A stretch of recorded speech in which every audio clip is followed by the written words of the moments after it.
Bismillahirrahmanirrahim. Assalamualaikum warahmatullahi wabarakatuh.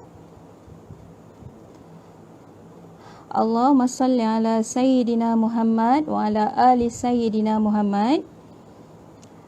Apa khabar semua? Terima kasih kerana bersama saya malam ni di slot kisah 9 suku malam di FB Live mypusaka.info. Sebenarnya bagi yang pertama kali menonton, sebenarnya My Pusaka bersiaran secara langsung setiap malam daripada hari Isnin sehingga hari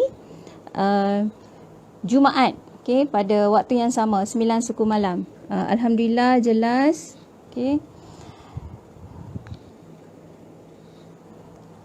Okey. Jadi malam ni giliran saya untuk berkongsi cerita kisah kisah suka duka urus pusaka. Sebelum saya mula, saya nak perkenalkan diri saya dulu. Nama saya Harmiza Muhammad Saleh ataupun Cikgu Miza.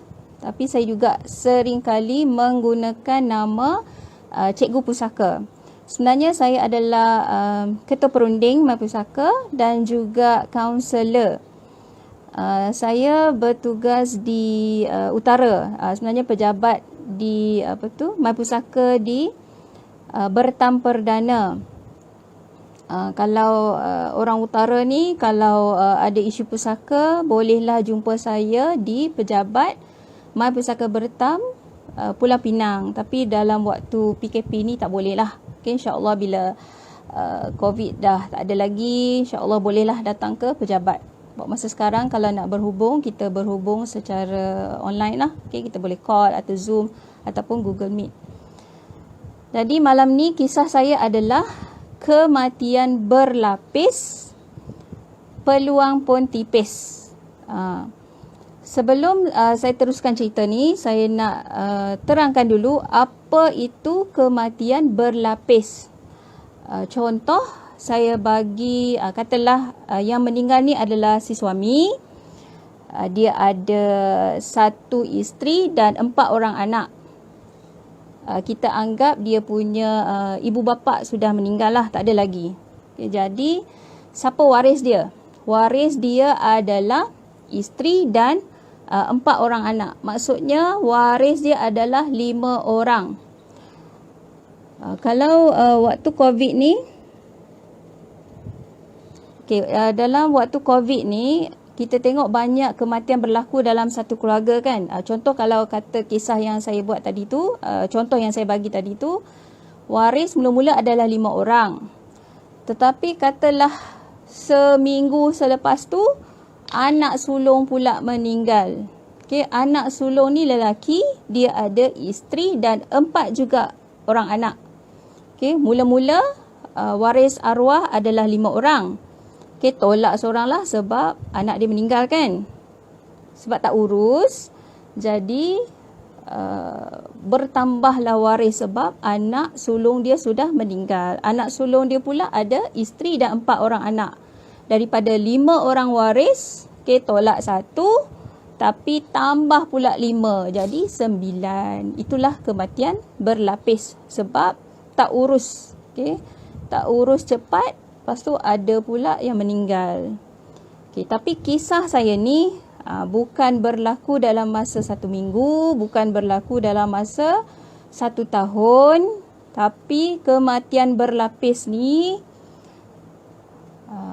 hampir 100 tahun lah jarak dia. Okay, sebenarnya arwah ni meninggal sudah lama. Tahun 1920-an. Okay, tahun ni tahun berapa? 2021 kan? Okay, kalau kita tolak, sebenarnya hampir 100 tahun. Okay, cuba bayangkan. 100 tahun, masa yang panjang. Mesti banyak kematian berlapis kan? Okay. Kalau kita tengok sekarang pun, waktu COVID ni, memang dalam masa 1 minggu pun, ramai boleh meninggal dalam satu keluarga. Tambah pula yang ini 100 tahun. Memang banyak kematian berlapis. Sebenarnya bila saya buat tajuk tu, kematian berlapis, peluang pun tipis, bukan hanya Peluang tu maksudnya peluang untuk uruskan pusaka ni, untuk settlekan urus pusaka ni agak nipis. Sebab bila kematian berlapis, ramai waris. Satu, susah nak muafakat. Tapi dalam kes ni sebab sudah 100 tahun, hampirlah jarak tu kan, yang datang ni, waris yang datang ni pun, dia pun tak pernah jumpa ada sesetengah waris yang meninggal lah dalam dalam kes ni. Yang meninggal ni pun sebenarnya dia orang tak pasti dia meninggal tepatnya bila, di mana, dan tak pasti pula dia ni sebenarnya berkahwin atau tidak. Kita orang Islam ni kalau nak buat urus pusaka, kita ikut faraid kan.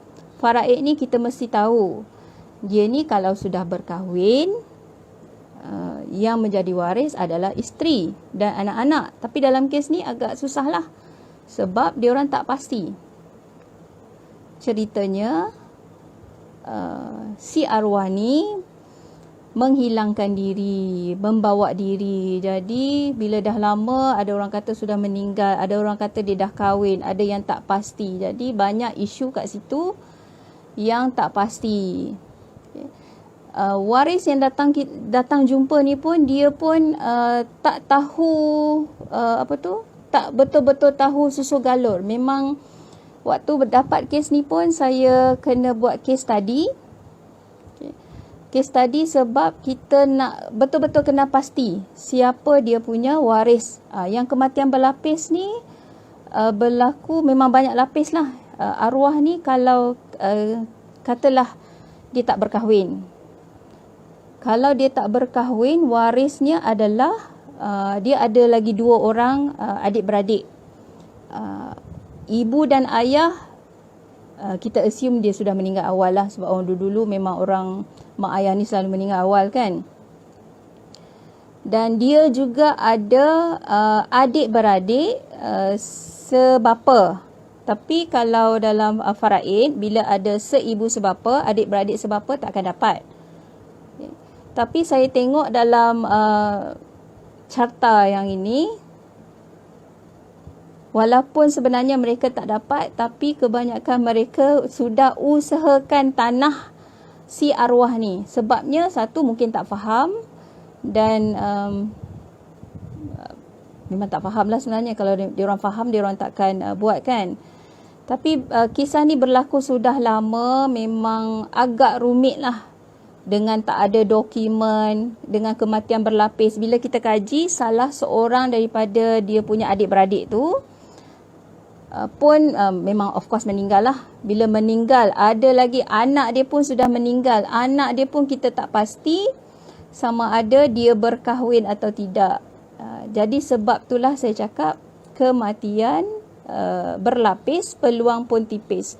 Sebab isu macam ni memang akan timbul lah, sebab sudah lama.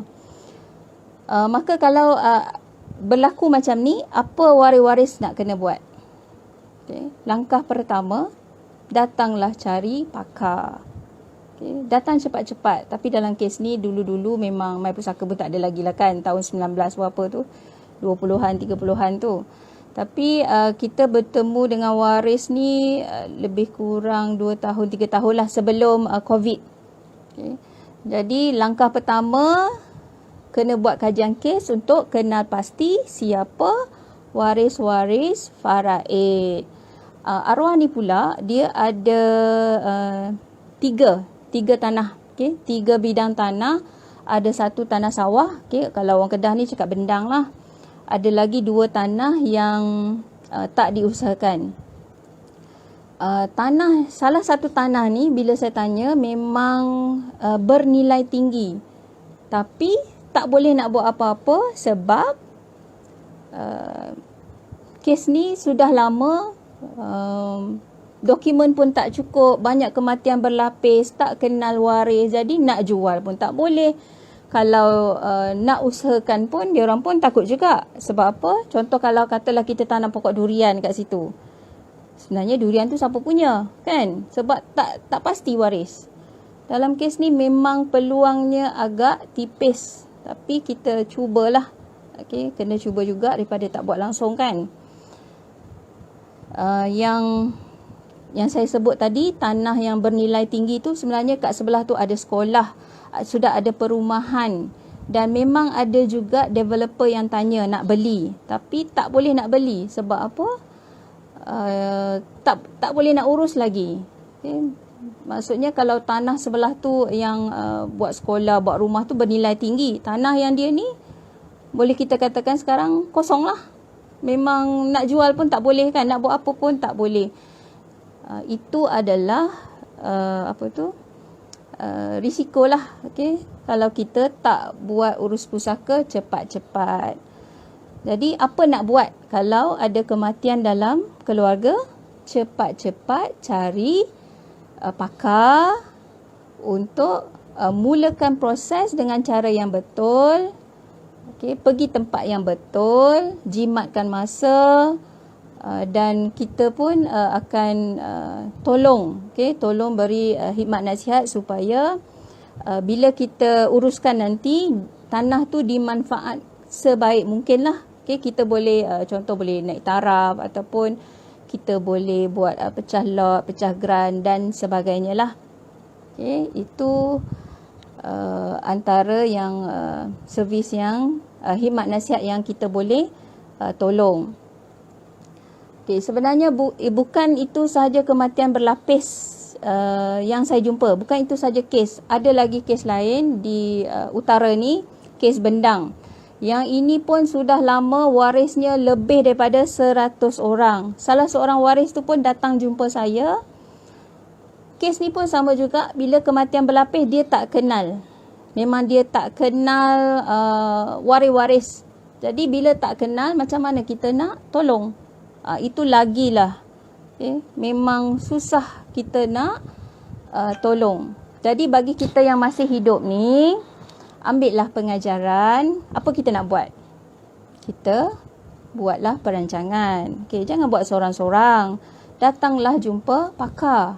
Okay? Jumpa My Pusaka. Kalau orang utara ni, boleh datang jumpa saya.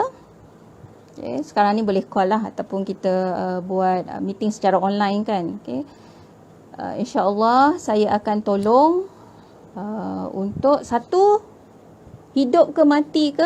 Maksud saya kalau kes urus pusaka pun kita kena pasti waris. Kalau orang hidup pun nak buat perancangan, mesti start dengan struktur faraid dulu. Okay, kita kena pasti siapa waris-waris.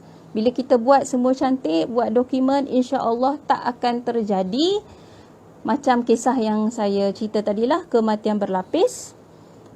Peluang pun tipis. Bila ada dokumen, insya-Allah mudah sangat nak mula, mudah sangat nak settle. Tak perlu tunggu 100 tahun. Okay? Meninggal saja, waris akan panggil My Pusaka.